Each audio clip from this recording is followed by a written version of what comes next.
સાબરકાંઠાના હિંમતનગરના રામનગર વિસ્તારનો ડબલ મર્ડરનો ભેદ આજે ઉકેલાય તેવી શક્યતાઓ વર્તાઈ રહી છે. તો પોલીસે 7 શકમંદોની અટકાયત કરી છે. ડબલ મર્ડર સાથે 77.25 લાખની લૂંટમાં પરિવારના સભ્યોની સંડોવણી તેવું સૂત્રો દ્વારા જાણવા મળ્યું છે. તો મંગળવારે બપોરના સુમારે પતિ પત્નીની કરુણ હત્યા કરવામાં આવી હતી. પોલીસ આજ સાંજ સુધીમાં આરોપીઓને રજૂ કરશે તેવું સૂત્રો દ્વારા જાણવા મળી રહ્યું છે. આ અંતર્ગત દાગીના ઘરમાંથી અને રોકડ 2 યુવકો પાસેથી રિકવર કર્યા હોવાનું સામે આવ્યું છે.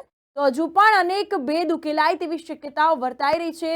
ડબલ મર્ડર કરવા પાછળનું શું કારણ એ પણ જાહેર થશે. તો પરિવારના સભ્યો સંડોવાયેલા છે કે નહીં એક પ્રશ્નાર્થ છે. ભર બપોરે ડબલ મર્ડર થતા પોલીસ પર અનેક સવાલો ઉઠ્યા છે. સાંજ સુધીમાં ડબલ મર્ડરનો પર્દાફાશ થાય તેમાં નવાઈ નહીં.